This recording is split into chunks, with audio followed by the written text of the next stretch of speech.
It does have to start in Middletown with the family farm named Hedge One, and that's how a foundation got named.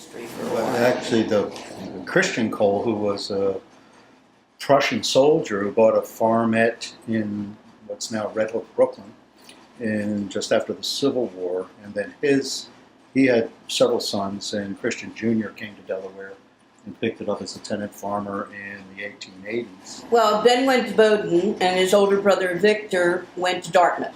But they were both encouraged by teachers that they had and friends of the family who worked at the University of Delaware to send the boys to good schools. They were both quite bright. Salutatorian and valedictorian of their class. Middletown High School. They went to Middletown High School because their father was on the Board of Education and he thought it inappropriate to send the boys to St. Andrews. And, right. Tough as nails, hard as bricks. Middletown class of 56. 56, right. But Ben never forgot that he was raised on a farm. And I think that loops back to being a farmer's kid. You know, he was, regardless of the night before, you know, up at 6 and working his note cards and, you know, doing his footnotes. And there was this intense dedication. He did a year at the University of Delaware. He was supposed to go to Grenoble, and the family simply couldn't afford to send him, so friends of the family got him a teaching assistantship at the University of Delaware with a woman named Evelyn Clift. And Eve Clift was a Vassar grad, Hopkins PhD. And she and a woman from Bryn Mawr named Caroline Robbins shined Ben. And he was a shy little, you know. And these two women turned his life around. First of all, one of them introduced him to me. I was a senior at the University of Delaware, and Eve Clift was bound and determined that Ben Kohl was going to go to Hopkins. So she got him an introduction to Fred Lane at Hopkins. And when it was time for him to get a job, Eve picked up the phone and she called her former professors at Vassar College. And he was called up for an interview. And before he got home, they had called to offer him the job.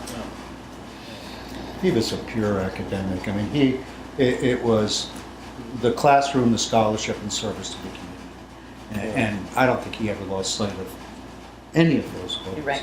He was a superb teacher. A lot of anecdotes, a hard marker. The students called him B-Bar Ben because he gave a lot of B minuses. And he helped Vassar College grow. He memorized the governance, so he was the governance authority at any faculty meeting.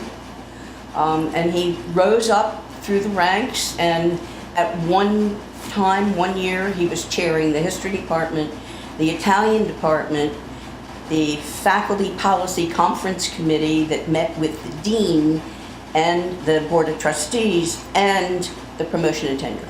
I must say that when we would drive down from Poughkeepsie and cross the Delaware Memorial Bridge, Ben Kohl Sr. would pick up that Delaware accent and start to breathe a different way. He was home. He was home. We came down here, and the smartest thing we did was walk away from Vassar College, which could have eaten us alive.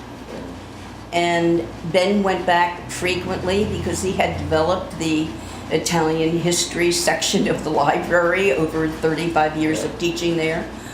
But he'd given a lot to Vassar. And the institution changed rather dramatically shortly after we left. And then Washington College invited him to be on the board of trustees. And he was in his element. Talk about Ben's motivation for why he founded the Hedgelon Foundation. He said, we're two college professors. We've gotten along all our lives on college professors' salaries. We prepared for our retirement. This money we don't really needed? The first part is, as most people know in the area for hedge lawn, is to support the humanities, libraries and museums, higher education, the performing and visual arts, and historical research and publication on the Delmarva Peninsula, and especially the Eastern Shore of Maryland.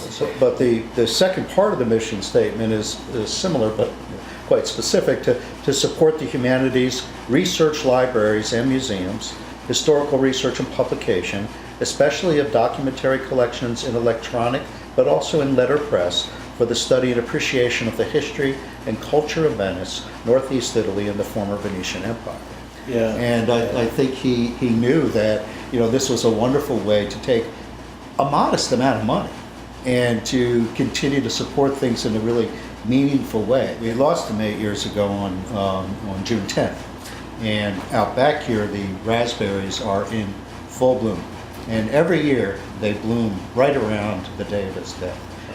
And so as we finish here, I'll go and pick a couple pints. Yeah.